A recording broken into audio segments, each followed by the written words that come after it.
Sanders absolutely means is black people.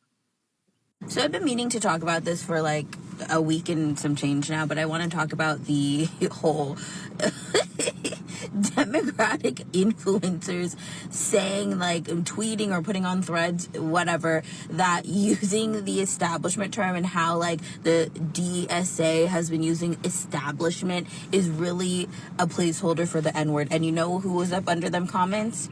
Jasmine Crockett. You can't make this shit up. You can't make this shit up. I've been made videos, like, maybe it was like 2-3 weeks ago at this point. Yeah, that's what we mean when we say Nancy Pelosi and Chuck Schumer are the establishment. Yeah. It's crazy that they caught on. I can't believe it. You know what I mean? I can't believe it. The secret's out, I guess. Secret's out, folks. It's over. You can scroll. But the reason why I have such issue with a lot of the Democratic politicians, specifically the black ones, is because they know what they're doing.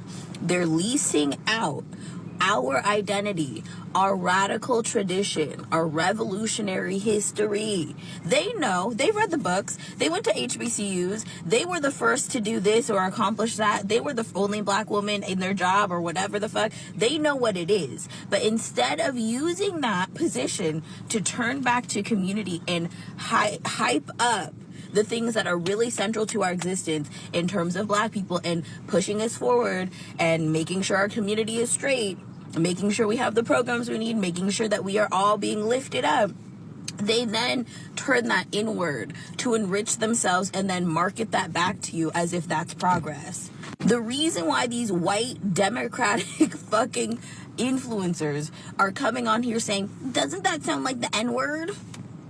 It's because their position is being challenged by a more left, and that's, you know, in quotations, a more left than them option. Yeah, I mean, the other side of this argument is, yes, literally, it implies that, like, you know, Nancy Pelosi is now officially black. Like, establishment Democrats are black, regardless of the fact that they're not. It's just crazy. Also, saying this about DSA is really funny because, like, there's like one white guy in the entire country that's running. There's literally one white man. Right? Am I crazy? I feel like there's how many white guys are running as DSA candidates? Like, what the fuck are we doing? What are we talking about? It's so strange.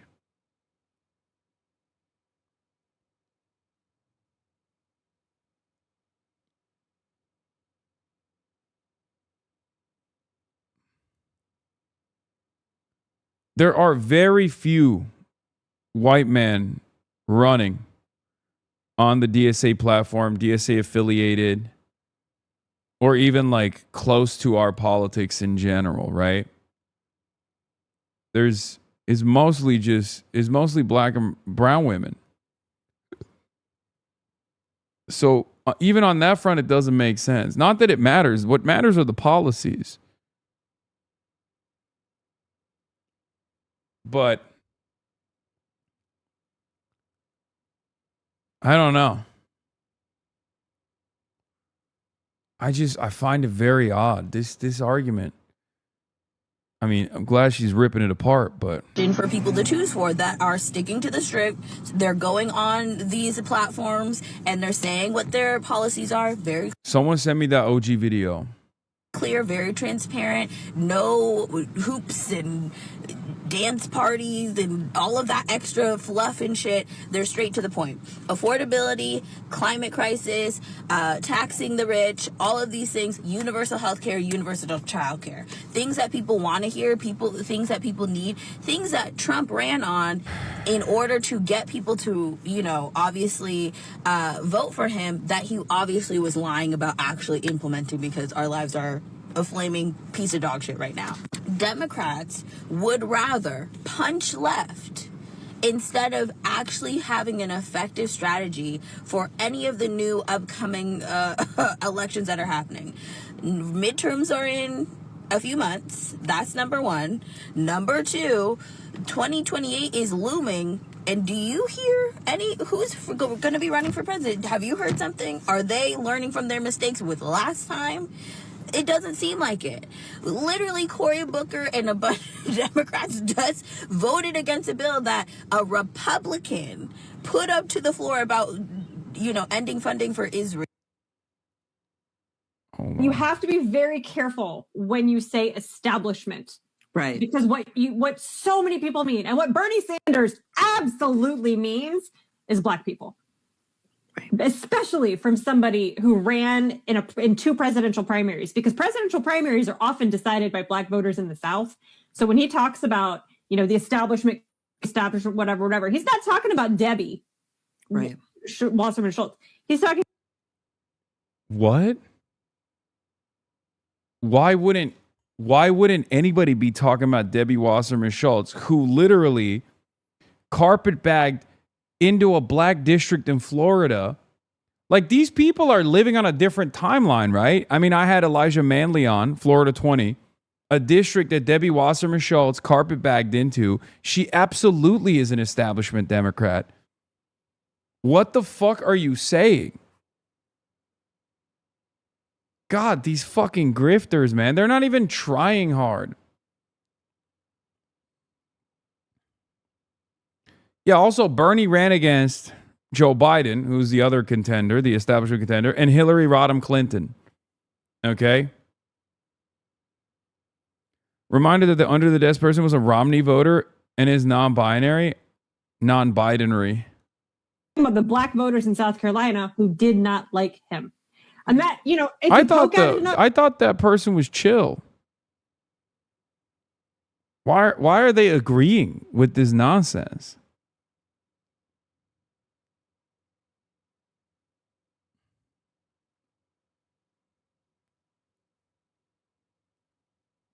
It don't make no dang sense. Yeah, by the way, it is very odd that CBC is staying out of the Florida races, including Florida 20. Even Hassan Piker, people on the far left of the party will start talking about, like, well, maybe Black people have too much power in the party. Maybe Black people. When have I ever said that? Literally, when have I ever said that?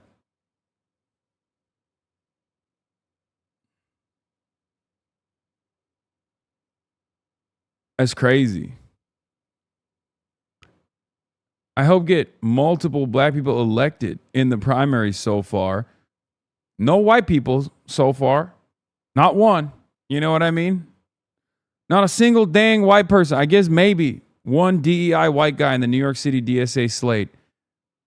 And he's Jewish and he's gay. But that's it. Wait, their face is like, what? Hassan Piker, people on the far left of the party will start talking about, like, well, maybe Black people have too much power in the party. Maybe Black people have. They're like, ah. Who the fuck is Amanda Nelson? I have no idea. Brad Lander is gay. I didn't work with the Brad Lander campaign. I'm talking about Oliver. I'm not Oliver Larkin. Sorry, fucking no. New York City DSA slate. Not Brad Lander is not on the DSA slate. No, not Oliver Larkin. Sorry, Oliver Larkin is another white guy, but he's not gay. David Orkin is who I'm talking about. Also, Oliver Larkin, David Orkin. What the hell's going on?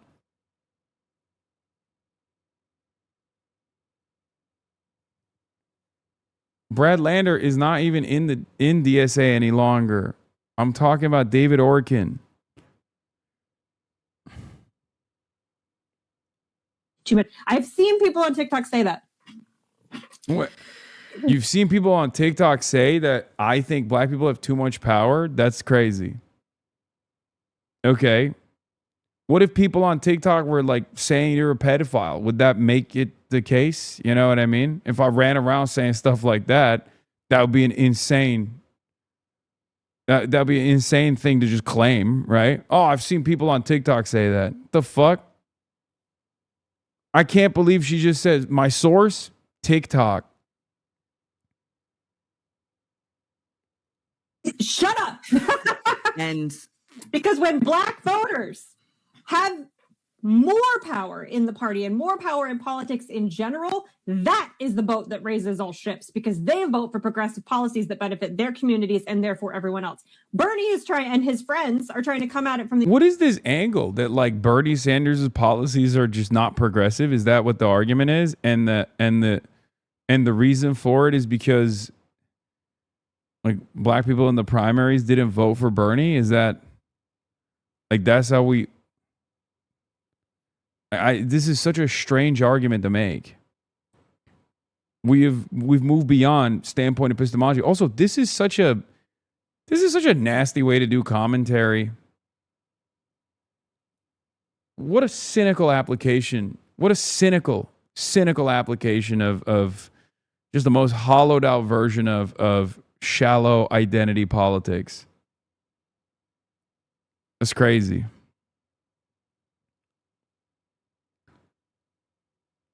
For the longest time, black revolutionaries, black radicals were, and the entire civil rights struggle was determined to be communist, right? By right wingers, by Republicans, by racists, by white supremacists. That was the whole meta.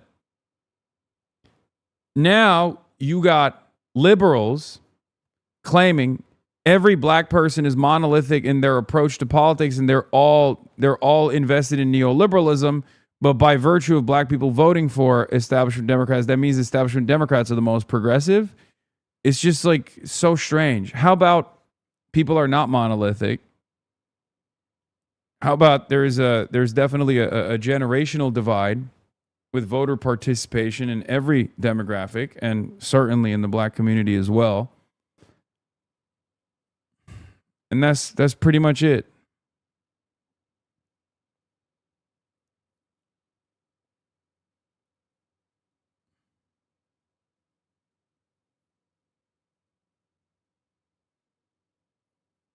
The civil rights movement wasn't made out to be communist. It was just communist. I mean, there were different elements in it. You know, obviously the biggest advocates were primarily socialists, communists, and the like. Yes, the Black Panther Party. MLK was a socialist.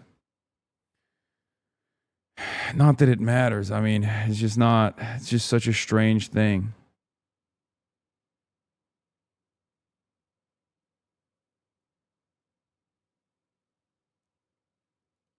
The other direction, that my white working class populism will raise the ship of civil rights in this country, and that is fucking delusional. It's delusional. That has never worked. That's the same shit Woodrow Wilson said. And look what we got, the resurgence of the Klan. There's no way she believes this, right? She's just getting paid for it, right? A white woman quote tweeting a black woman saying this is peak Twitter. Yeah. Audrey saying they're rat fucking Dr. Abdul El Sayed the way they rat fucked Bernie Sanders 10 years ago. Here, rat fucking refers to allowing black people to vote. It's awesome.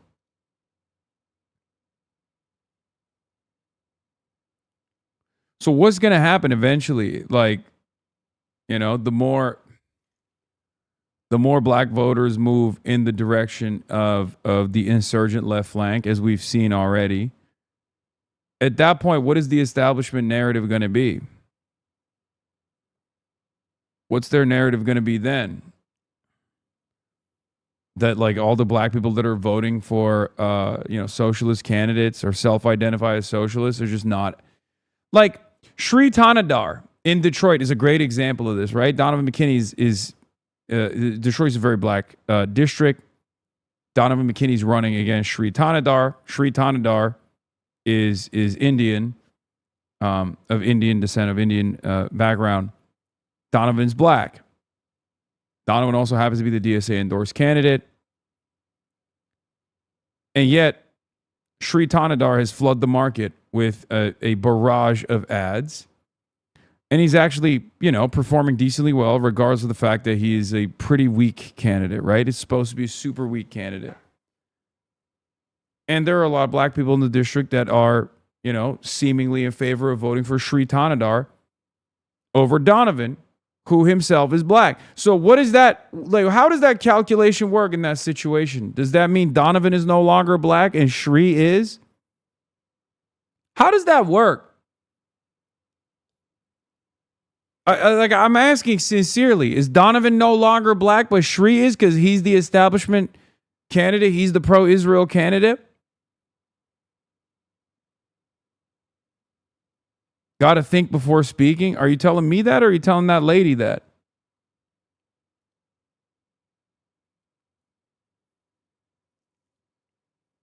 We already watched this unfold with Haley Stevens versus Andy Levin. Sorry. Okay? Haley Stevens is not Jewish. Andy is. AIPAC backed Haley Stevens to the hilt in the same way that they are right now in the Senate race to defeat Andy Levin, who is Jewish. Stop listening to these fucking weirdos. Okay? They don't get to dictate who's black, who's not black. They don't get to dictate who's Jewish, who's not Jewish. It's such a strange way to do politics. Your blackness or your status as a Jewish person is not determined by how comfortable or uncomfortable you make the establishment. No one in the real world behaves like this. It's just these weird, centrist, candidate-backed, campaign-backed, DNC-backed losers that try to present a stupid argument like this.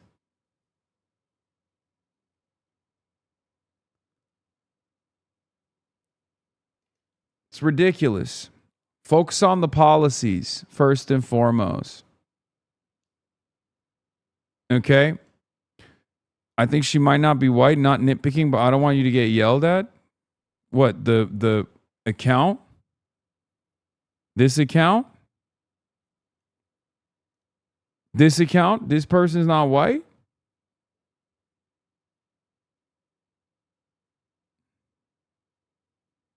Alice Poole?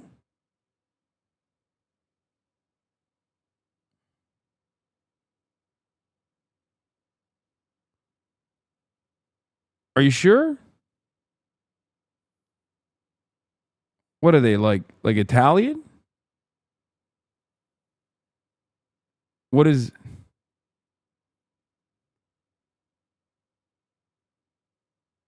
No, Amanda Nelson. I'm not calling Amanda Nelson white. I don't know who Amanda Nelson is. I didn't say she was white. Where did you get that from?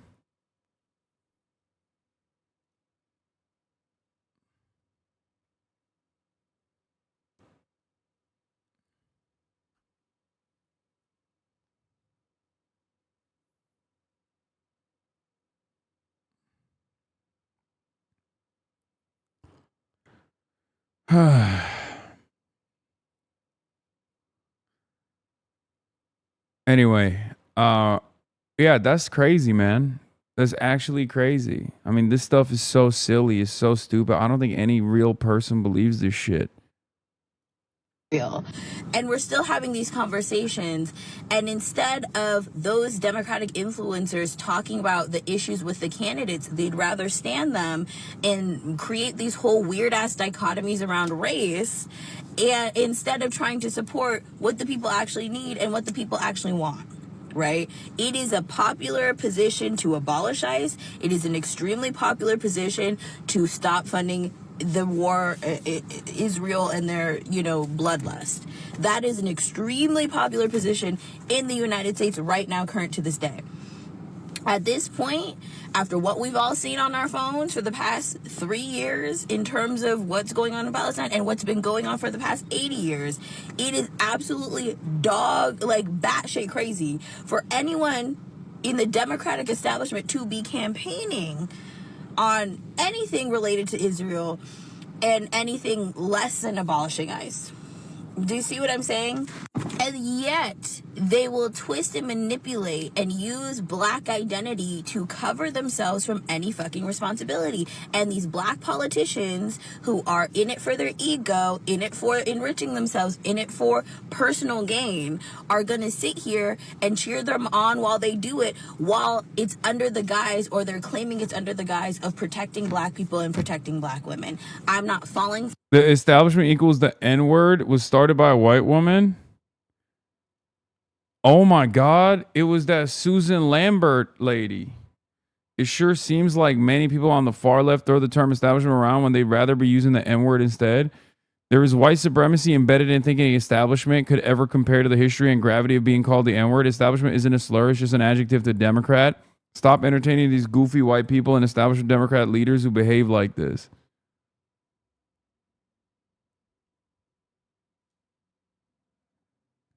Yeah, Jasmine Crockett applauded this take, by the way. Oh my God. I mean, this kind of stuff is so stupid and it's so silly. It's so strange. It's so frustrating. I don't really know how to deal with it anymore, you know? Troy's got big motion in Maine. Yeah, the Troyota. Troy Jackson volunteers drawn heavily from the movement that backed Plattner are cleaning up so far in the fight to select delegates to replace him. Nathan Bernard reports. Troy Jackson's campaign announces he won 29 of the 32 available delegates from Hancock and Franklin counties in Maine's runoff to replace Plattner. The Troyota is here, baby. The Troy Mentum. 22 out of 23 delegates are Jackson Slay supporters. When working people organize, we win. Deploy the Troyota is called the Troyotathon. Is up to 66 out of 80. Let's go. Let's go. Unleash the Trojan horse. Yeah.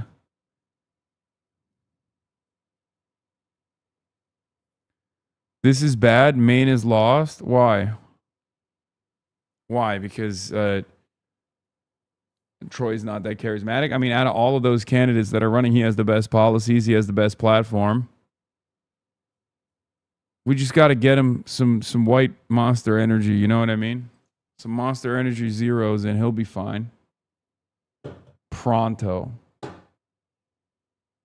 No one knows who Troy Jackson is. Grant Plattner and name recognition. Dog, you are not from fucking Maine. Are you stupid? Did you just... First of all, people definitely do know who fucking Troy Jackson is, dumbass. What are you talking about? He's the fucking president of the state senate for 6 years. He's been a state legislator for 26.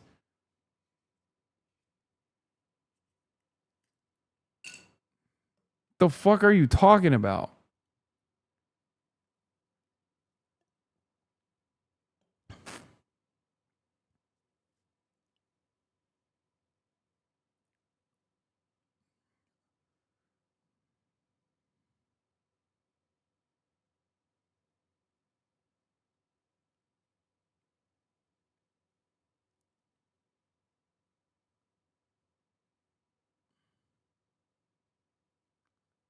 Like in the political arena, in the state of Maine, people know him partially because it's a very tiny state.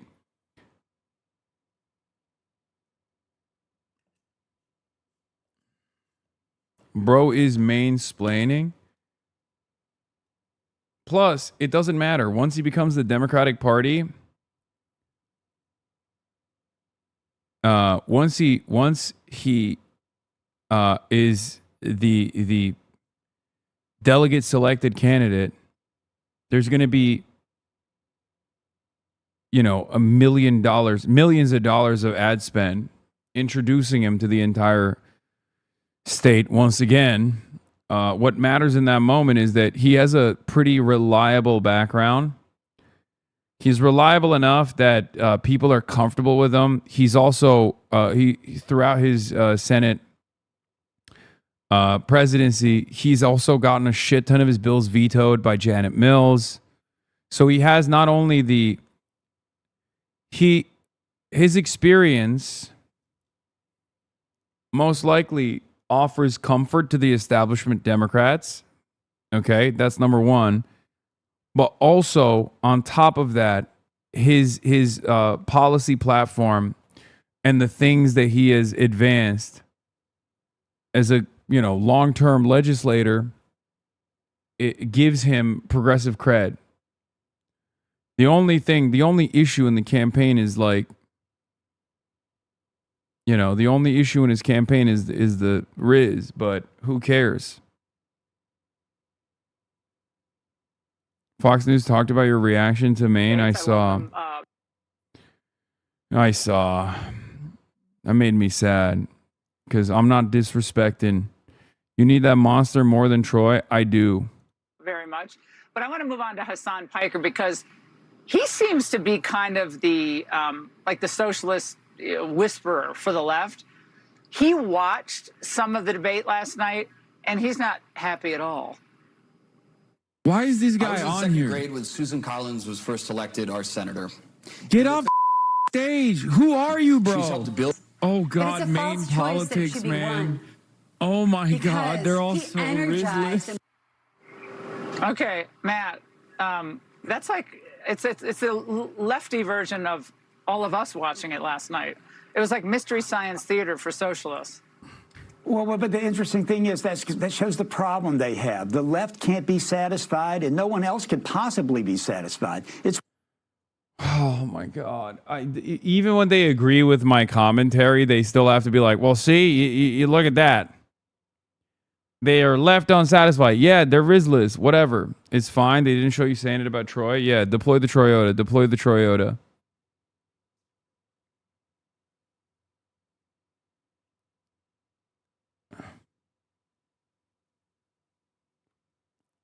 Kamala had Liz Cheney. Steven says Meghan McCain. Of course, we do have this rally tomorrow with Sanders and AOC for your opponent. There are a lot of people in the Democratic Party that are looking for that progressive kind of movement. Yeah. How would you try to bring those people in? I'm just curious if Mr. Sanders is willing to acknowledge the great work that I did alongside President Obama on the auto rescue. He had just himself gotten into the United States Senate, and I don't remember him being around for the auto rescue, but I certainly remember our sleeves being rolled up to save the 200,000 Michigan jobs, to stand up for working people, and to do the right thing. And I'm also really proud of the record that I have. I have been recognized as the most effective lawmaker for Michigan. Is Haley Stevens incapable of answering a question that is asked directly with a direct answer? I've seen numerous cuts from this interview at this point, and every single time they're like, Haley Stevens, what do you have to say about campaign transparency laws? You're getting $50 million of donations. Like, many of it is coming from AIPAC. And she's like, well, I'm the only candidate in the race that, doesn't have a lot of money. That wasn't the question. Like, I swear to God, this is why her accent is disarming. Like, it's a mechanism of deflection. Because when we focus on the way she sounds, we forget to mention the fact that she's not actually answering the fucking question. She never answers the motherfucking question. Also, who cares if you're not rich? You've gotten $50 million. You've gotten $50 million from the super rich. Because I write laws and I pass laws and I make a difference. I'm not in the complaining class. You're literally complaining about Bernie Sanders. on a question that was asked about like how will you win over the progressives if you win the primary, and your answer is, well, I'm not in the business of complaining, but I hate Bernie Sanders. Pointing fingers. I'm in the class of winning tough elections, of making sure someone like Mike Rogers in the state of Michigan here, this is a toss-up race. It is not a guarantee. And this is why it's frankly better. Yeah, it will be a toss-up race. That's not a guarantee if you're the candidate. It will not be a toss-up race. It will be a guarantee if it's a matchup between Abdul and Mike Rogers. Bank on it. Take that shit to the bank, chat. Okay? Trust me. A few days ago, I was poking fun of Stevens, and now I think she's arguably one of the most authentic Democrats in the game. She's also got balls of steel for standing by Israel in this environment. Yeah, she's so brave for standing up for Israel. Thank God. Thank God she's getting paid $50 million for her bravery. Yeah.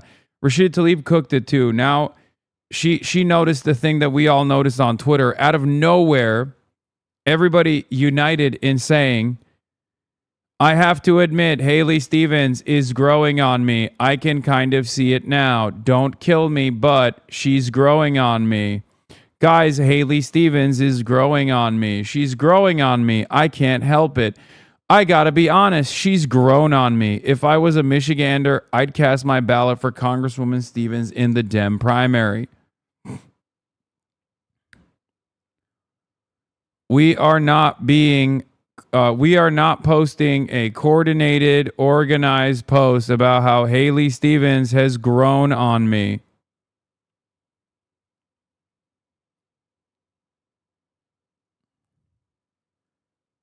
This is all random happenstance, a random occurrence. Everyone needs to understand this is random.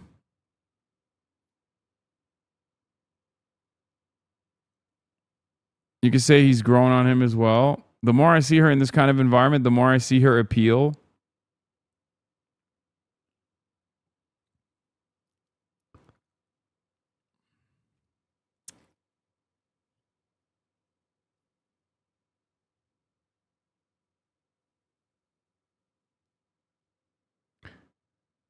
Anyway, now influencers are being paid to say she's growing on them. That will never erase the fact that Haley Stevens took corporate PAC money from the companies hurting Michiganders: AT&T, BlackRock, Blue Origin, Boeing, Charter Communications, Cigna, Comcast, Deloitte, DoorDash, DTE Energy. That was like one of the biggest damagers. Ernst & Young, General Mills, General Motors, Goldman Sachs, Guardian Life Insurance, Home Depot, Honeywell International, Humana, McDonald's, PricewaterhouseCoopers, Principal Life Insurance, Qualcomm, Stanley Black & Decker, T-Mobile, UBS, Verizon, Ally Financial, American Crystal Sugar, Applied Intuition, BASF, Celanese, Corning Inc., Cozen O'Connor, DaVita, Elevance Health, Grant Thornton Advisors, Huntington Ingalls Industries, Infineon Technologies, Inspire Brands, International Paper, Nielsen, and Nucor.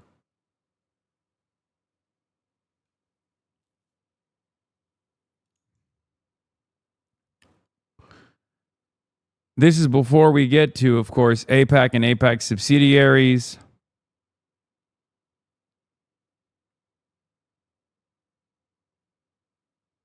You started that shit with this lady growing on you? Yeah, dog, I don't think they sound exactly like you. You're so dumb. You think they're big time Hasanabi heads? That's why they're saying it? You think the people that want the Trump administration to literally throw me in prison were in the chat watching day in, day out, and they got their notes from me when I jokingly said, her accent is growing on me.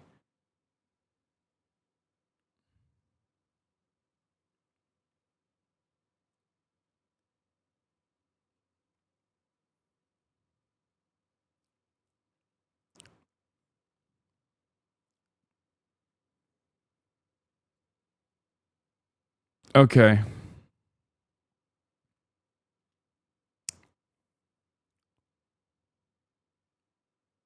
so important that, we go through a rigorous Democratic nominating process. We haven't seen Mike Rogers campaigning, but we have heard him saying that he wants to go to the U.S. Senate to rubber stamp Trump. He's not going to rubber stamp Michigan. He's not going to stand up for us when tariffs are wreaking havoc on our pocketbooks and our small businesses. He's not going to stand up when people are getting kicked off their health care and their... Yeah, but you are, right? That's why the utility company gave you money. The fuck? Get the fuck out of here. I mean, at least she's lying. I guess that's good. At least she's not doing the thing where it's like, better things are, I mean, she's still doing the better things are not possible shtick because these guys only have one note and one speed, right? But, yeah. Utility bills just continue to go up, and the billionaire class gets to run away with everything while we all pay more. He's not partnered with my friend Joe LaRussa, who's not even... Yeah. She's growing on me. Anyway, we're deploying the Toyota, so that's good.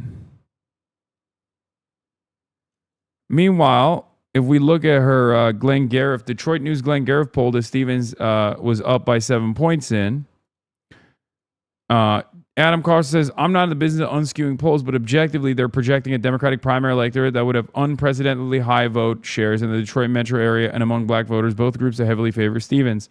Perhaps they're seeing something that no other pollster is, and they will be proven right. Or perhaps their model is an outlier and too friendly to Stevens.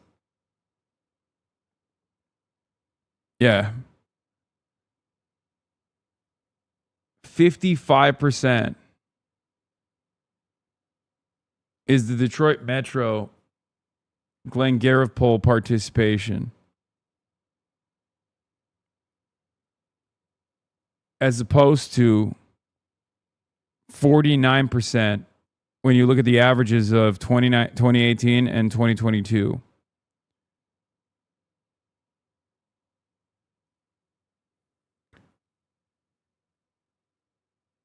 I mean, I think Abdul and the campaign is going to shock the world.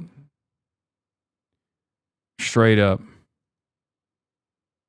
That's what I think.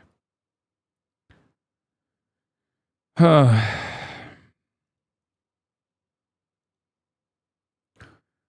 Rose has some choice words on the horrible AIPAC ads that are claiming that Barack Obama endorsed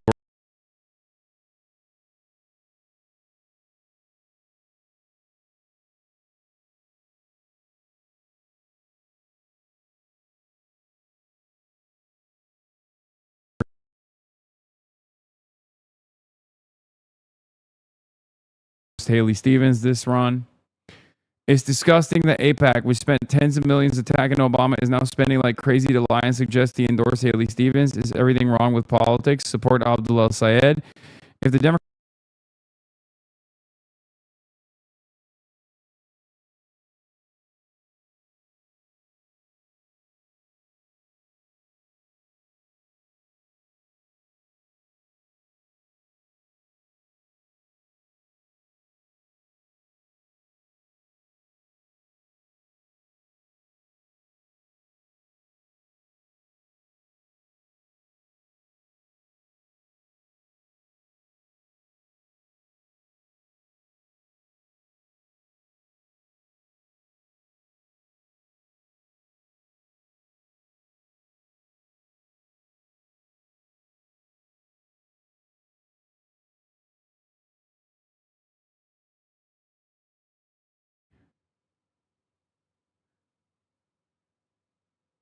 What the fuck?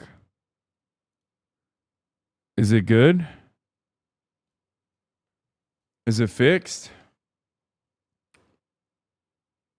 Hello? That was strange. I don't know what happened. To that I say, what gives?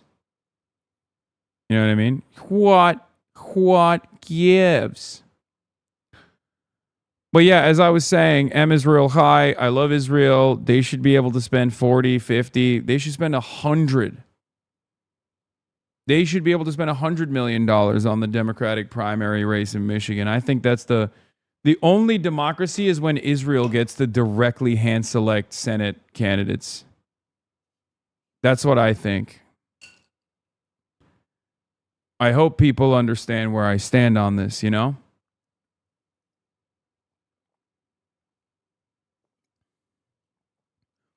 Why are you pocket watching? True. True. Why am I pocket watching the beautiful nation state of Israel? Chill, Hassan. What the hell is wrong with me, bro? That's crazy. Abdul held his own on what you're going to do with Israel my tax dollars and why you're sending them there when on Pod Save America. With all due respect, I mean, the question of whether Israel should exist or not is essential when you're answering whether U.S. tax dollars should go towards protecting that right to exist. And it sort of raised, let me just ask you the question, because, I mean, I think you've made it a zero-sum game between like funding for example, schools and aid to Israel. The U.S. budget is large, and there's a question about, you know, to what degree Congress should prioritize spending on Israel, which gets at the central question for, I think, a lot of Jews in this country and a lot of Jews in your state is, you know, the Jewish identity and the Jewish statehood is essential to them. And they may think the war is a genocide in Gaza, and they may completely disagree with Bibi Netanyahu, but their Jewish identity is as essential to them as their American identity. So I wonder, when you are thinking about those people, and they may support you, how do you help them understand where Israel exists on your list of priorities? Is it immoral to support Israel at this point, or is there some other is there some other avenue? Look, I was really grateful to grow up in a community with a large Jewish community, 40% Jewish.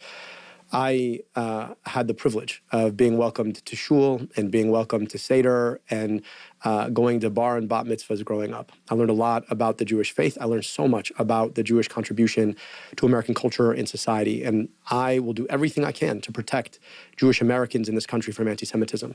I also, in as much as I love the Jewish people and Jewish culture, I love and revere Palestinians and Palestinian culture. And most importantly, I love and revere the people I am running to serve here in Michigan. So the idea that Michigan tax dollars should be sent to a foreign government that wants to foreclose on Palestinian rights to peace, dignity, and self-determination, which I hold equal to Jewish rights to peace, dignity, and self-determination. But the idea that our money is being sent to a government that wants to foreclose on one community's right to self-determination and being misused away from solving the needs of the people I'm actually serving is a pretty crazy thing. And in setting up this question about Israel's right to exist, you rightly point to the idea of whether or not there is American intervention that ought to be spent to enforce that. And I think the vast majority of Americans would say, whatever you think about Israel's right to exist, our tax dollars should not be used for the interests of a foreign government when they need to be used for the interests of the people living in our community on its own. So I believe in equal rights to peace, dignity, and self-determination for Palestinians and Jewish Israelis alike. But I also understand that in an era where people ask you, how are you going to pay for that when you want to give people health care, or how are you going to pay for that when you want to give people good schools, it's pretty crazy to be sending our money over there when it could be used over here. So no funding to ensure the survival or future of the Jewish state. Well, I turn that back around on you, Alex, and say, why is it our responsibility to ensure that? I'm just asking because I think people want a clear understanding. I think that, but hear me out. Why is that the essential frame from which we work? Like, why is it assumed that the United States ought to be in the business of backstopping a foreign government? Like, I'm just saying, like, I don't want ill will for Jewish Israeli people at all. I really don't. I just want equal rights to peace, dignity, and self-determination for all people. But the notion that somehow our tax dollars ought to secure the interests of a foreign government, like, this is the United States and our own kids don't have good schools, and you're telling me that that should be a primary concern over there? Like, imagine we said the same thing about any other country, any other one. Like, my family's from... Yeah, does Estonia have a right to exist? Why don't you care about propping up Estonia? Now, there's also additional irony here, because Estonia, at least to my knowledge, has not committed a genocide with our tax dollars. You know what I mean? Like, the question should be, does Israel have a right to unlimited U.S. funding? And then to expand on that conversation, you can ask, does Iran have a right to unlimited U.S. funding? Does China have a right to unlimited U.S. funding? Why is it only Israel that gets to have this like God-given right, like it's in the fucking Constitution or something? You hate Estonia because you don't want to give them $300 billion. Yeah. Can you imagine? Can you imagine the fucking argument being like, hey, I hate how much you hate the beautiful nation of Lithuania because you don't want to give it $380 billion in the next 80 years. It's like, how dare you?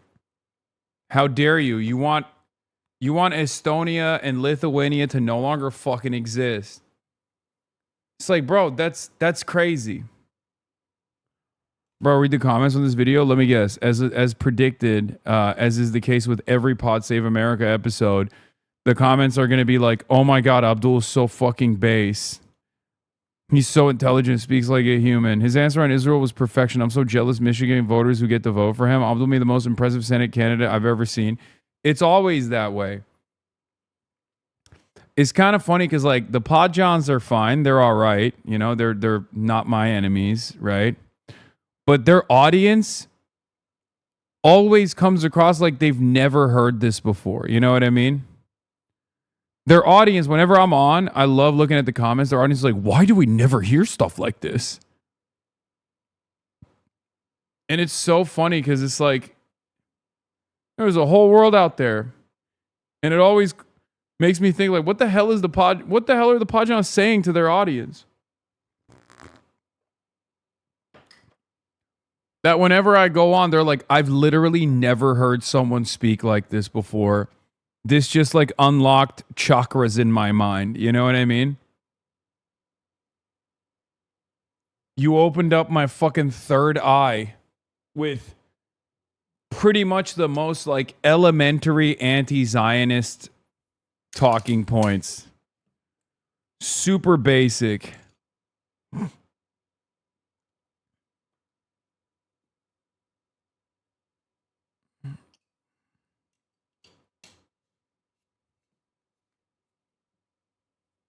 To be honest, that's why I became a fan of you like 2021. Yeah, that's why I always like that's why I always give credit to the boys, to the pod boys, to the Podjons, because they don't shy away from having these conversations and their audience is obviously primed for it. So that means they haven't been like negatively framing the left and constantly antagonizing against the left flank, which is something I do give a lot of credit to them over. Your appearance after the 2024 election on Podjons one time brought me over and never looked back. See, that's what I mean.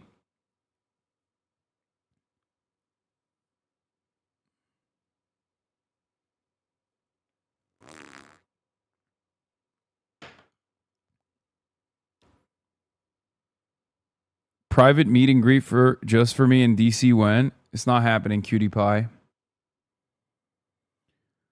From Egypt, okay?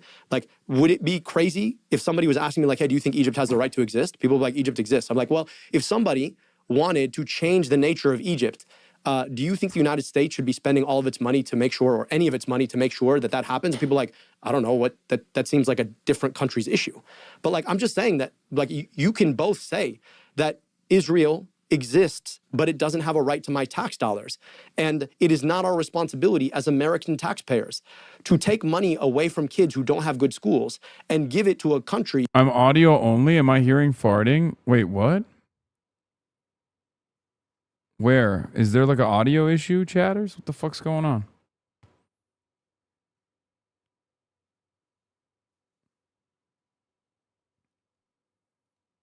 To buy bombs and tanks. Like the idea that our conversation even questions that is itself a big question we should be asking. Like, why is this the frame of the debate? Yeah, Chuck Schumer is here. He's sleeping in the bed. And he's a little bit loosey-goosey, you know? We know how his ass is. Oh, is it the coffee? Is it when I sip the coffee and you guys hear me drinking the coffee and you're like, oh, that sounds like a fart? That what it is? Anyway, speaking of Abdul, our boy, he got harassed by Jake Lang today. Let's take a look. Why are you persecuting me? We're gonna clap him out. The reason I wanted to clap him out to USA is because he doesn't hate me. He doesn't hate AG. He don't even hate you. You know what he hates? He hates America. He hates the idea of what America was always supposed to be. Oh, God damn. That's what I'm talking about, Abdul. Oh, my God. Of the people, by the people, and for the people. Where it should not matter the color of your skin, should not matter how you pray, should not matter who you love, that you can be fully and 100% America. He hates that America. He wants America to be small. He wants America to be like him. He wants America to be hateful. He wants America to be a place that does not include. And every day that we go out there and we knock on those doors, we make an argument about what America actually is. An America that is bigger than his hate. An America that is bigger than the small-mindedness that he brings to this. An America that has a bigger heart. Dude. That's the reverse farm, baby. That's the clip. This is how you do it. This is how you do it. Uno reverse. Someone comes after you trying to farm a clip. You just flip the script on them. You flip the script on them and you get the clip instead. He had to leave crying. Nobody was afraid of him. The room was cheering him away. Ooh, God damn, that's good. Yep, that's called clip maxing. That's called clip mogging. Than the one that he has. An America that is bigger than a Donald Trump who thinks that some people don't get to belong here because of their color of their skin. An America that is bigger than the idea that we all can come together and pray how we choose or not pray at all. An America is bigger than Mike Rogers and the corporate corruption that they all take to run these campaigns to pick our pocket. The America they believe in is one where a few people who look a particular way get to siphon off your money to make billions. That's the America they want. That's the America he represents. That's the America he's so mad he didn't get. And as much as that's an ugly display of the America they want for us, this here is a beautiful display of the America we can yet build. You should stream with Abdul again. I will. That was fire. Why are you persecuting me? I have never been more jealous than I am of Michigan.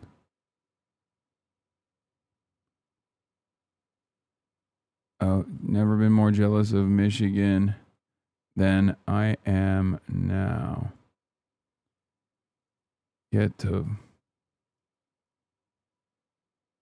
for this dude and make him a senator. Meanwhile, I got freaking Adam Schiff, dude. Great. That's great, man. I love it. I've never been more jealous of Michigan than I am now. Y'all get to vote for this dude and make him a senator. Is there a typo?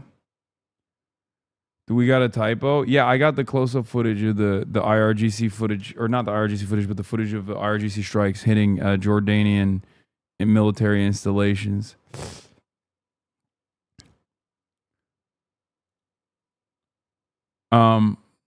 Yeah. It's Toyotathon in Maine. That's exciting.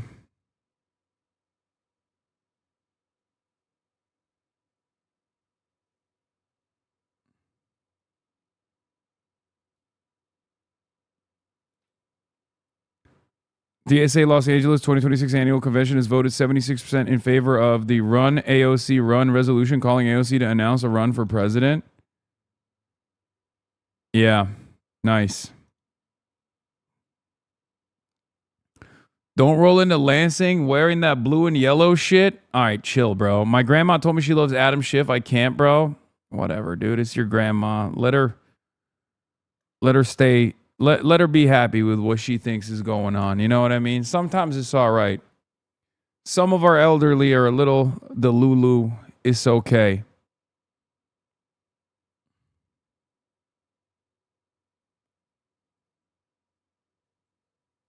Who said Troy Story 26? Me.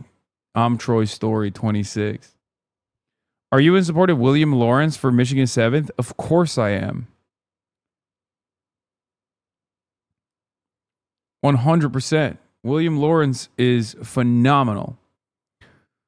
Michigan is one of the best statewide slates out there. William Lawrence, Donovan McKinney, Kyle Blumquist, obviously our boy Abdul El-Sayed for Senate. They got a lot of talent out there. The person who's replacing Haley Stevens, Aisha Farouk, I think her name is. She's great too. Yeah. There are so many great candidates up and down that goddamn ballot. It's a phenomenal state and a phenomenal slate.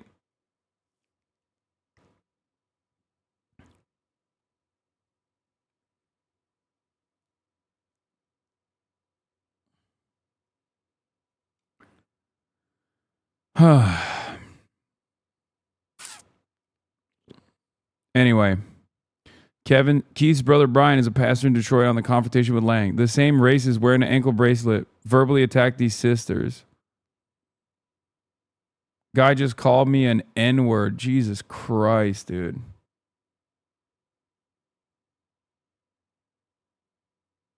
Jesus Christ, dude.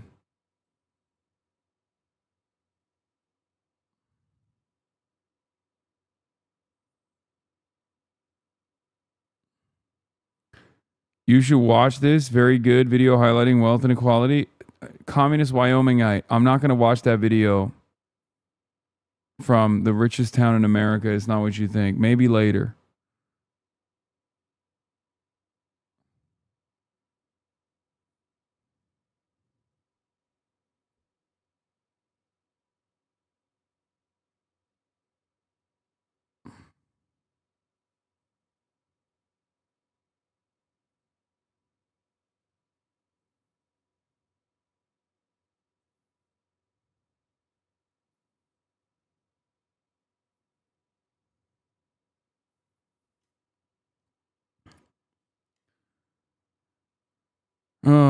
This is the man running for Haley Stevens' old.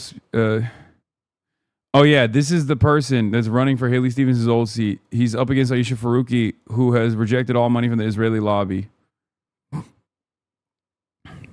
Yeah, dude, I don't know what the fuck's going on with how much AIPAC wants to just maintain control over the state of Michigan. I don't know why they're so aggressive in Michigan. I guess they're aggressive everywhere. We're just focusing on Michigan.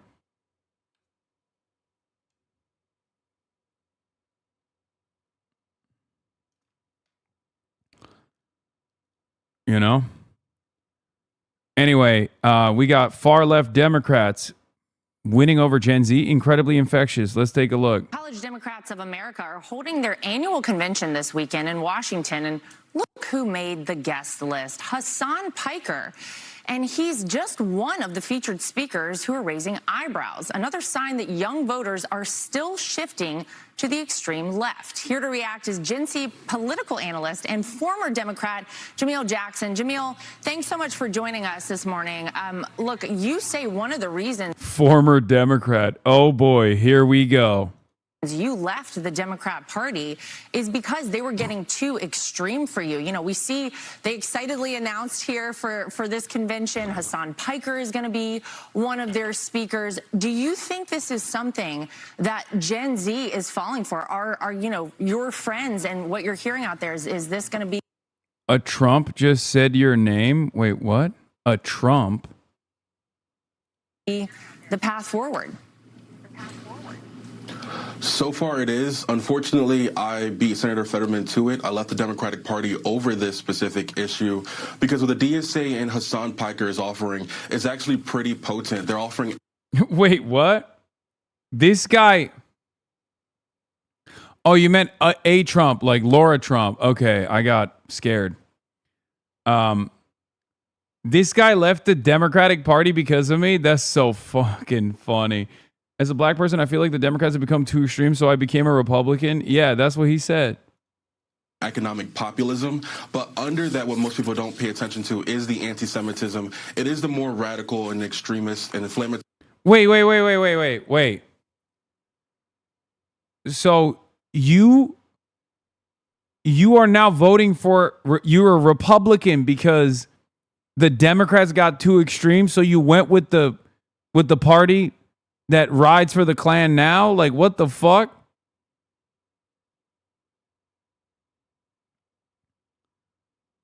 That's crazy. Yeah, the Hassan Piker wing of the party got too extreme for me, so I became a part of the party of racists. I became a racist because Hassan was too racist for me in the Democratic Party. Language because they are ideologues. I had a friend who went to the DSA meeting a few weeks ago here in Philadelphia, and he said he can actually get behind the policies of expanding healthcare or even raising the minimum wage from $7.25 to maybe $15. But he says he's a hard no when it comes to opening up all of our prisons, abolishing ICE, abolishing the police, and honestly open borders. What I say to I love saying stuff like that. I'm a big fan of opening up all of the prisons. Man, how about we open the schools, okay? Talk about opening something. We got to open the schools, man. What the fuck? Oh my God. A lot of moderate Democrats, the establishment, is that they are losing this fight from the far left flank because they are too busy being the party of anti-Trump. They don't actually have a platform. They don't stand for anything, and they don't recognize why. Well, apparently the Democrats do stand for something. By your own admission, they stand for opening up the prisons, apparently, which is fucking news to me, but... Yeah, my favorite Hasanabi policy is legalizing crime. Yeah. They lost to President Trump in 2024. So far left members like Hassan Piker, they're willing to demagogue and position themselves based on slogans for younger people, talking about economic anxiety, whereas it's sort of like they're pushing more extremist language. For example, they'll start with legitimate criticisms of Israeli domestic or foreign policy to begin with. And younger people might buy into those conversations, but it quickly turns into what Hassan Piker actually believes is the elimination of the Israeli state altogether. And here on the ground in Philadelphia, it's happening from the DSA endorsing local candidates. They're taking over the local machine based on identity politics. And they're Wait, what? They're taking the local Philadelphia machine based on identity politics is literally, it's a 60% black district. What are you talking about? What identity politics? Like when Fox News says identity politics, they mean black people. Okay? That's what they mean. This guy's got to be new. This is what's going on. He's like still using some of the terminology that he would use as probably like an establishment Democrat. This seems like a new flip. this seems like a new convert. Obviously, it's not a real convert. He's not sincere. He's just a grifter. But he's still using terms that would work within the framework of a Democratic primary, and not terms that's ready for the big leagues on the Republican side. The Republican commentary here is supposed to be, here, I'll tell you what it is, okay? Since you're a recent convert, I'll explain it to you. So what you're supposed to say is like, the Democrats got too extreme, that's why I left. And then I'm actually thankful that I left because the Democrats got too extreme, because I realized that the Republicans are not the party of racists. It's Democrats that are the party of the racists because they do identity politics. Okay? What you're supposed to say, write this down. What you're supposed to say is, the Democrats got too extreme and I left the party because they were doing Jew hatred. They were doing hatred of all different kinds of minorities. And the real anti-racist party is the Republicans. The Republicans are not racist. It's the Democrats that are the party of the Klan. Right? Historically, you're supposed to say Democrats are the party of the Klan, and that's why I left the party, and I'm grateful that I left the party, because now I realize that I was lied to about the Republicans, because that's how, they keep people in check to ensure that people vote for the Democrats over and over again by lying to us. Pushing groups and candidates to have a specific stance on Israel, even if it's a school board election or even if it's something really small like controlling a municipality. Why are these certain local elections focusing on foreign policy in the Middle East? Yeah, so it's incredibly... Yeah, great question. There's not a single district in the United States of America, no matter how local, no matter how small, that doesn't in some way, shape, or form get impacted by Israeli policies. Okay?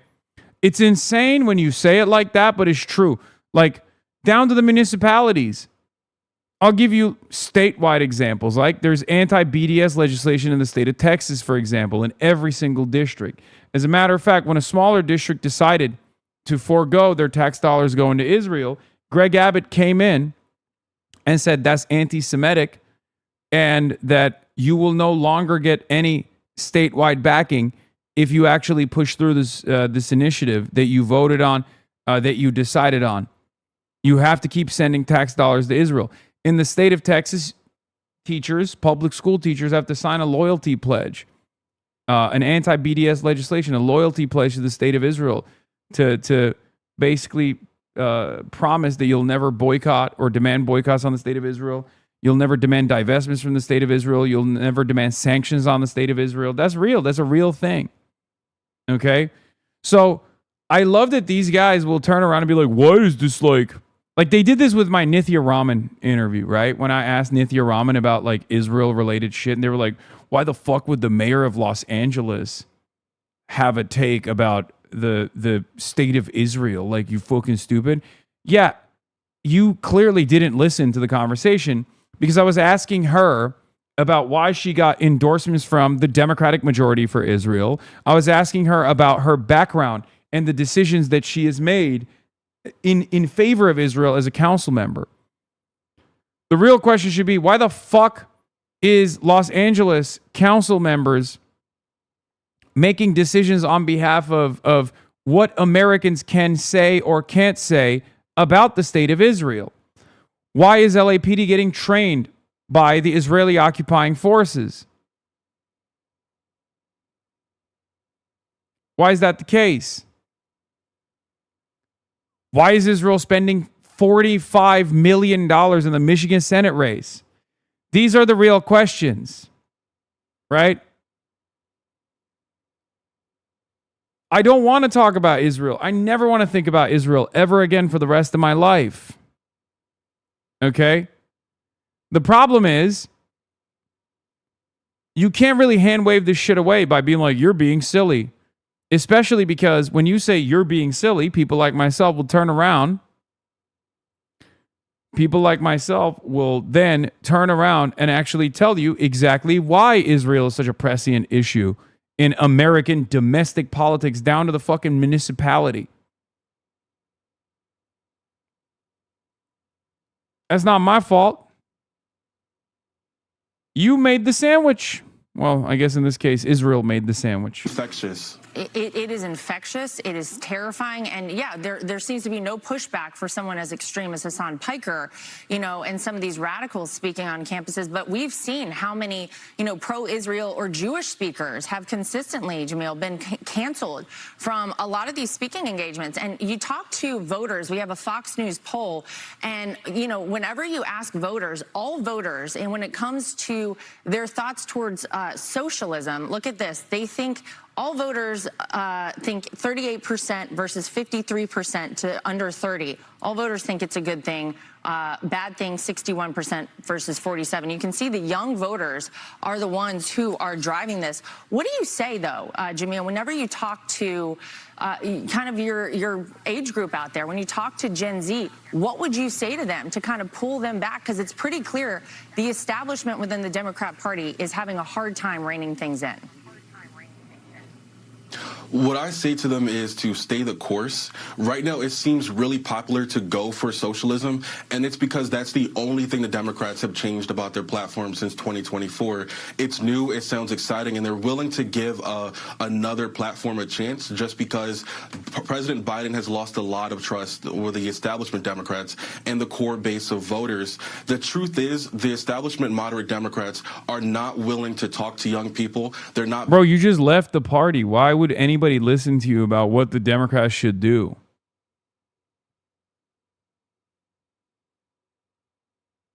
I don't understand. All right, man, you left. Bye-bye. I don't get it. How come you get to leave and then still complain from the outside? You know what I mean? You left, buddy. You left.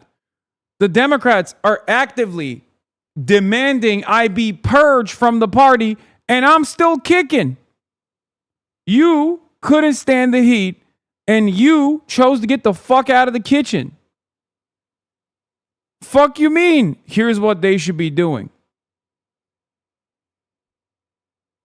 Why should anybody listen to you now? Am I crazy?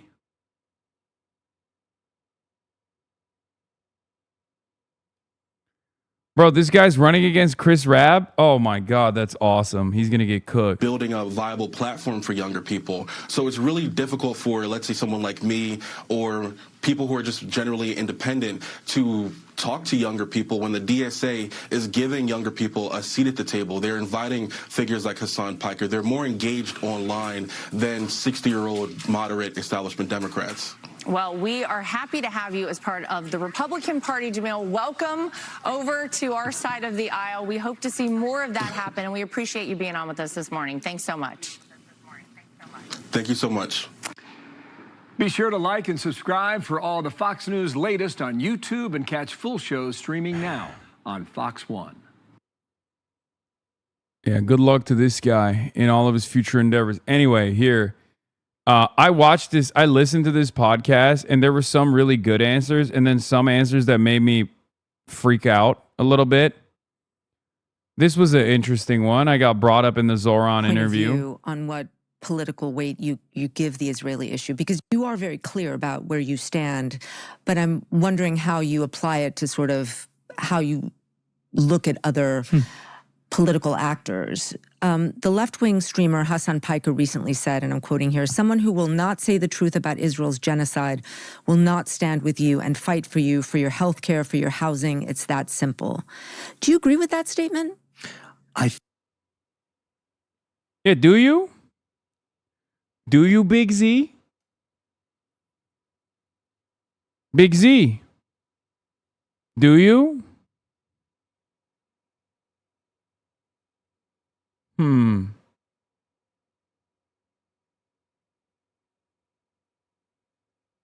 Hold on.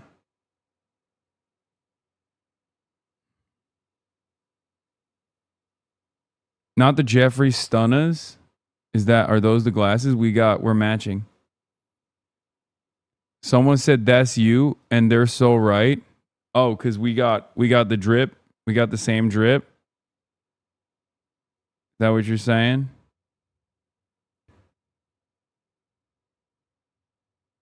Heads up, some kick streamers will be at the event today only because of your presence. Unclear what they're planning.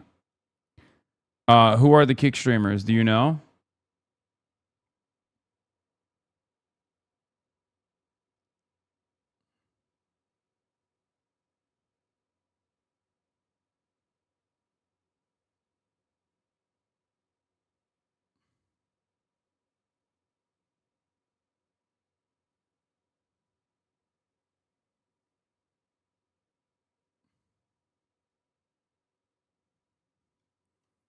D and Darius? Is Darius still there? I got tickets. Fucking losers, man.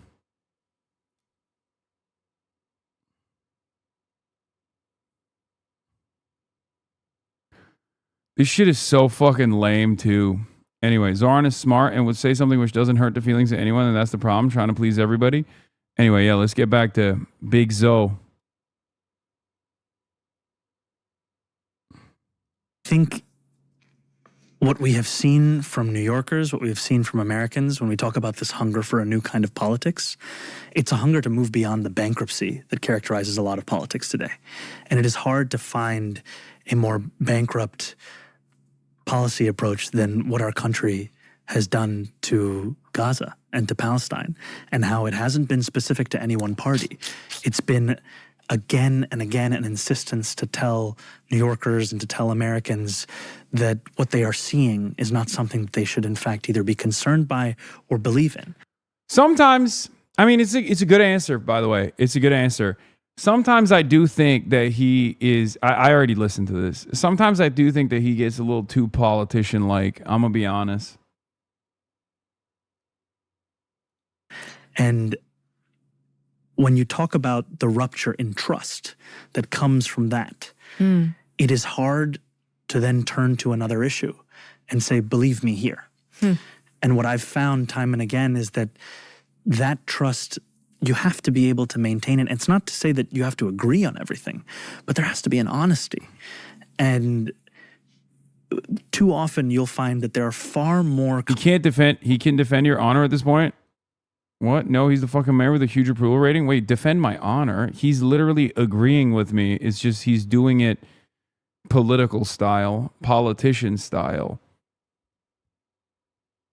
I mean, he was really good at the Nelson Mandela event.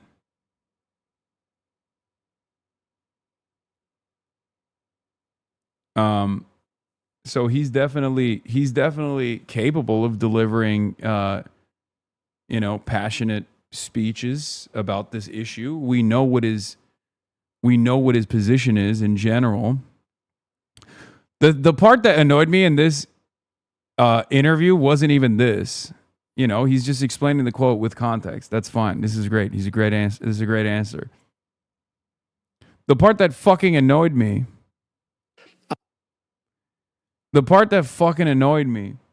Was when Lulu asks Zoran, if you had unlimited money, what would you do with New York?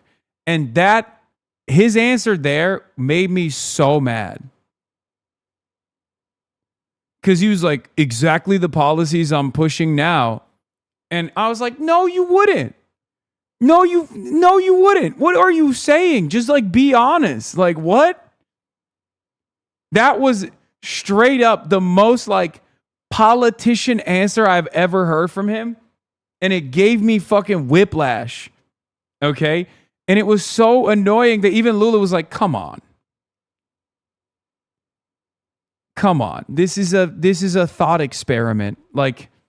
It's obviously this is a thought experiment. It's not a trap. It's actually asking you what your broader vision is. What a dumb thing to make you mad, Law. What the fuck? I don't know. Maybe it's because I have because he's such a good speaker. He's such a good speaker. And he has the opportunity in that moment to deploy his speech skills and his charisma to show a bold vision that we should be pushing for in general. It's not a trap. It's not. Not everything has to be so defensive, guys. No thought experiments or hypotheticals until the term is over, brother. Yeah, he's already running. He's running for 2020. He's running for 2029. That's my problem. Congress people who will privately tell you that something is a genocide, then publicly announce it to be so. And so long as there's an understanding of a difference in what people believe and what they're willing to say, there will be a skepticism and, frankly, a despair amongst those considering whether or not to engage themselves in politics. So should the litmus test for a politician who wants to be part of your coalition be their views on the Gaza war and their commitment to calling it a genocide? It's one litmus test. It's not the end all be all, but it's a pretty reliable one because it's one of those issues that everyone can understand. It's one of those issues that has, mass disapproval. So it basically shows that a politician is more invested in doing the bidding of corporations or PACs than the bidding of the population. That's it. You could have made the argument maybe a year ago, 2 years ago, that like there wasn't mass disapproval of Israel as there is one now, and therefore get away with it by being like, oh, I don't know enough about this. It's a foreign country. Not everyone is actually, this is a divisive issue. People are divided on it. You can't make that argument anymore because the only divide that exists on this issue is not amongst the population. It's not amongst the working class. It's not amongst the voters, especially in the Democratic Party. The only divide is between the voters and the politicians now. That's it. Anyway, Zoran's answer is very good. I'm just giving you my answer or why I say this, since it was brought up as a point against Zoran, kind of, or just like asked. They asked Zoran. I think it's an important part. I wouldn't say that there's a specific litmus test as to creating a cookie cutter of a person that I would endorse in any one which seat. What I would say is that you have to have a clear vision of being able to describe things as they are and being able to fight for that which working people have been denied. But can it include those who support Israel and support America's support of Israel? I think when you asked me earlier of what is my party, I've said the Democratic Party. I'm asking you, though. Yes, and my not point what's is, in the Democratic Party, but understood. Yeah. My point is that the importance of a big. What would you do with the money? Dude, unlimited funds, immediately establishing healthcare, government run, free grocery stores, free everything, fast and free buses, free subway, building out the public transit system in New York. The fuck? Expand the subway.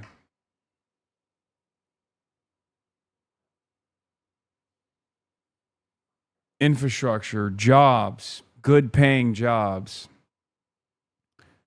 Millions and millions of jobs. Intent. It's critical not just in how we describe ourselves as what we belong to. I put a Japanese toilet in every public restroom. I put a public restroom in every corner and a Japanese Toto toilet in every single one of them damn public restrooms. And I make the janitor staff get paid like $200,000 a year. Luxury jobs for sanitation. Okay. Good paying union jobs with great benefits for all the public workers that clean those toilets. Those toilets are going to look like Japanese toilets, okay? Universal bidet access for all. See, now that wasn't a part of his 5 policies. But let's be real. He did promise us that shit. He did. Remember? I ain't forget. But also that we can work with those with whom we might not have agreement on every single issue. And you can even see in the administration that I've put together, it's not an administration where at every job interview I ask someone, what are your thoughts about Israel and Palestine? Frankly, it has very little to do with most of the things that I'm hiring for. And what we want is to show that you are looking for expertise. You are looking to deliver on the ambition of your policy platform and to build a team that's able to do so. And when it comes to my endorsements of Congress members or those running for state legislative seats, they have to show a vision of the world that speaks to that despair and also addresses how you would actually deliver something different. And you felt that Espaillat didn't do that? No. One other question on this. Former Vice President and presidential candidate Kamala Harris. Would you move to New York City if Mamdani gives you Japanese-style toilets? Man, look, I love New York City, but I am needed elsewhere, okay? I love New York City. I love New York City DSA. I love all the candidates there. But we got work to do everywhere else, okay? We got a lot more work to do. Right now, I'm focusing on Michigan and Wisconsin, okay? You should also be thinking about Arizona with Kai Newkirk. The job's not done yet. Let's get out of the midterms and then we'll reconsider where we move, okay?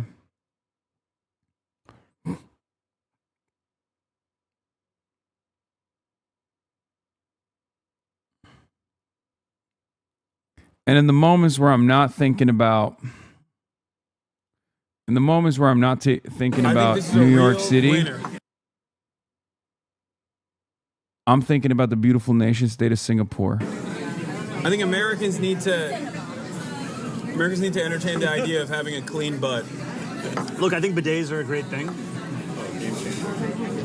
And it's cheap. It's like for $20 you can put one of those like things where you just change the seat up. So would that be Nothing broke. Okay. All right. And also it wasn't on camera. That's crazy. That's crazy word. It's crazy. We got a couple extra coffees for anybody. This is the video where you add the water to coffee? Nah, I did that with Mahmoud Khalil, not with Zoran, not with Big Z.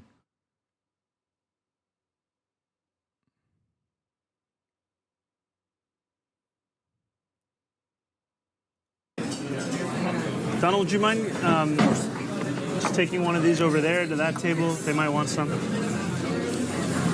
So what's... Hold on, let me see if I can nail it. Hit it. This is a great jacket, by the way. Oh, thank you. The aftertaste resembles...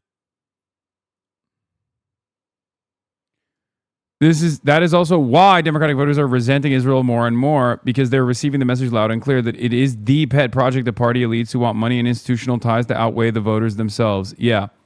Ilhan Omar was turbo canceled for saying it. Ever since the pro-Israel side has said exactly the same thing as a threat. It's not about votes. It's about small, obsessive, and wealthy. It's about a small and obsessive and wealthy faction whose financial influence drowns out your votes. Yeah, I've seen this. Lemau, the dilemma Democrats is more financial than electoral. Dems can theoretically survive Jewish voter defection in non-competitive areas, but can they make up for Jewish and pro-Israel donor defections? Let's check in on their campaign coffers. The DNC has nearly $15 million on hand, but is $18 million in debt. What's crazy about this argument is that because AIPAC has funded Democrats and Republicans, they have basically upped the ante, right? They've basically redefined how much money is being spent in these elections. So when AIPAC pulls out, which, by the way, not funded by Jewish donors in its entirety at all, AIPAC is funded by a lot of MAGA Republican donors, as a matter of fact. When AIPAC pulls out, there is a giant fundraising issue, right? This is the reality without the pro-Israel donations coming into the Democratic Party. This is what they've been avoiding. This is what they've been terrified of. Okay? And it's really interesting because, yes, as Dylan also notes, for years AIPAC has said it's not just wrong, but anti-Semitic to say there's a direct link between the money it raises for politicians and how lawmakers vote. Now, by ending contributions expressly on the basis of a single vote, is showing exactly how it operates.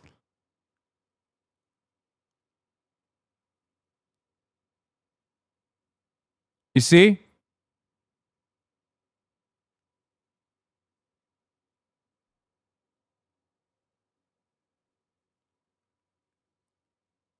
AIPAC and pro-Israel donors made and basically in some ways like redefined how much money gets spent in these races, right? So they increased the bottom, like the bottom necessary for a campaign's viability. And then now they're pulling out of one side, and all of a sudden they're still funding the other side. It's going to make it a little bit more difficult. Now, of course, the counter argument to this is the side that out fundraised and still lost. I'm, of course, referencing Kamala Harris, who had $1 billion. $1 billion. You still need money, okay? You obviously still need money to get in front of attack ads. It's not great when when your candidacy is mired with fake controversies that are manufactured by big donors, like big outside expenditures. We're seeing a version of this reality with the Abdul al-Sayed race. However, the side that out fundraises doesn't always win, especially if they don't have policies that match. If they don't have policies that are responsive to the needs of the masses. Kamala Harris was a great example of this, and so was Hillary Rodham Clinton in 2016. You feel me? And that's precisely the reason why you've seen plenty of campaigns this primary season get outspent 2-1, 3-1, and in the case of Abdul al-Sayed, 10-1, potentially 12-1. Think about the fundraising disparity there. 12-1. For every dollar spent on Abdul, AIPAC and other corporate PACs are spending $12 to get Haley Stevens elected to that seat. Well, not even elected to that seat, just to win the primary. No guarantee that they'll continue spending at that level against Mike Rogers when Mike Rogers is also a servant of the same interests.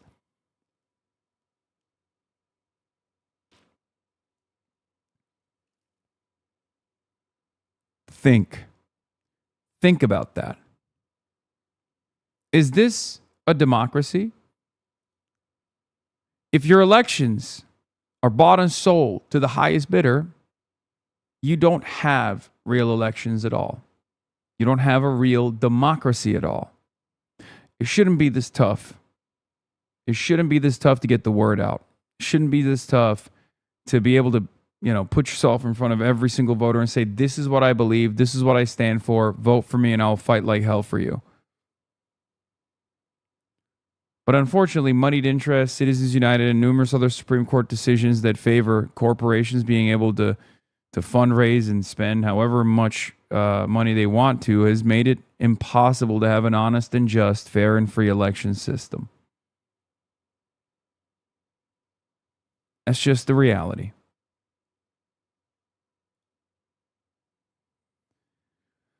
Anyway, but it is really funny that everybody used to yell at Ilhan Omar for saying it's all about the Benjamins, that, AIPAC plays a formative role in the elections in the United States. And now they're saying it out loud. They're saying it as a threat. It's crazy. There's a whole cohort of Beltway staff or consultant types that just ignore the more than 52 million poured into my home state in an attempt to buy a Senate seat. Absolutely disgusting. It's not just the Beltway staff or consultant types, because their job is to get those donors, right? Their job is to be the connective tissue between those corporate PACs and the campaigns and the politicians themselves. This is how they make their money. Now, I hate them, but I understand where they're coming from. What I cannot understand is why the media has not covered this. Every single time Haley Stevens goes on any news outlet, reporters should say, hey, what do you have to say for the $52 million being spent in your direction by AIPAC and numerous other corporate PACs? What does that say? What does that say about who you stand with to the Michigan voters you want to convince? How will you convince the Michigan voters that you will stand with them as opposed to corporate interests? Why do you think they're spending $52 million in your direction? Why do you think Israel and AIPAC subsidiaries are spending 40 of the $52 million to make sure you win this primary as opposed to Abdul Al-Sayed? These are some free questions that journalists should be asking Haley Stevens every single time, because this is newsworthy. This is a record-breaking amount of money that they're spending to buy this fucking seat, and I haven't heard a goddamn peep from mainstream media about it. Not a fucking peep.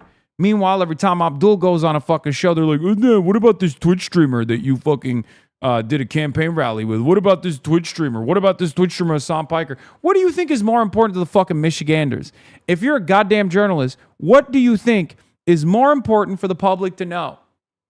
Whether a congresswoman who's now running for Senate is bought and fucking sold by a foreign lobby that is unbelievably toxic to the average fucking voter, especially in the Democratic Party, or a goddamn Twitch streamer who pops off every now and then. What do you think is more important for the voters? You have a duty. You have a job. Your job is to find the truth. Your job is to ask important questions. Your job is to make the public more aware of what's going on. It's not my job technically, but I'm doing it too. So it blows my mind that so many mainstream reporters have just foregone this primary responsibility. This is their most important obligation, an obligation to the truth. Uncompromising obligation to the truth. That's what they're supposed to be doing. And then they're getting really nasty with it too. Fred Gutenberg, which is another anti-gun violence guy. I don't know what the fuck's up with these guys. I genuinely don't understand why so many of these Parkland school shooting survivors and survivor families that did great work trying to combat gun violence in this country have all become unbelievable and rapacious dick riders of AIPAC. I don't get it. Rashida Tlaib calls out all of the corporations that have funded the Haley Stevens campaign. Fred Gutenberg comes out and says, hey, Rashida Tlaib, you are a cancer on the Democratic Party in America. You and your stupid protest vote are the reason we have a second Trump term. You are not a Democrat, but you certainly use the party. As for influencers, check your own house and other fight agency clients like Plattner. Like I said, you are cancer. Mehdi Hassan says, nothing to see here, just a Haley Stevens supporter repeatedly calling the only Palestinian American woman in Congress a cancer. But hey, the left and Abdul need to be more civil.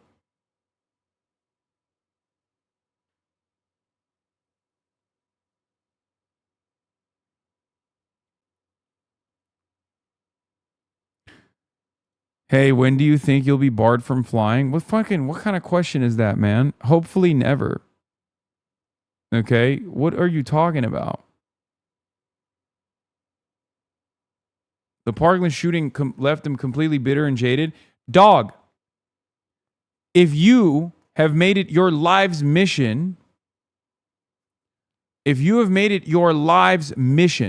to stop school shootings in the United States of America, how can you not channel that same energy for AIPAC? How can you say, on the one hand, American kids shouldn't be dying in schools, and then also, on the other hand, say, but Iranian kids should be blown up in their schools.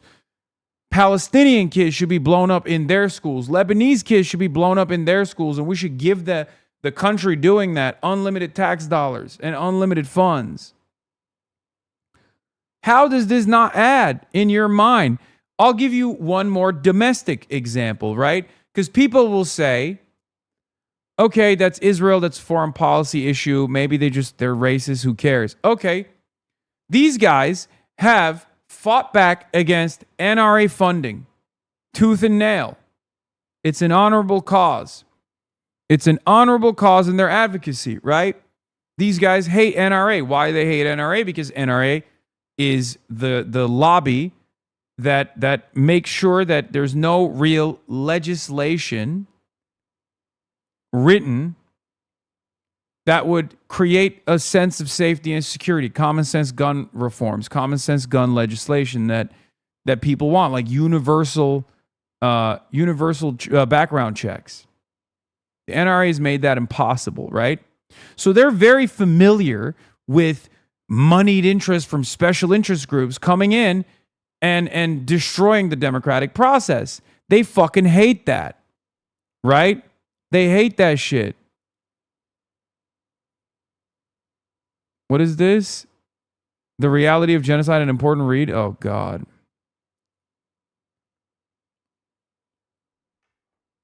Like, Shannon Watts would understandably yell at people if they were backed by the NRA. If there was a Democrat that was, like, backed by the NRA to the tune of $50 million, Shannon Watts would be like, the fuck are you doing? You're supposed to be a Democrat, and you're backed by one of the most significant MAGA-funded special interest groups in the country. You're not a real Democrat.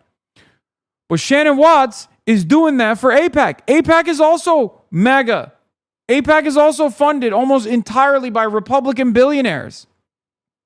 Right? What the fuck? It's the same goddamn argument. You just don't see Israel's victims as human beings. That's the difference. But yeah,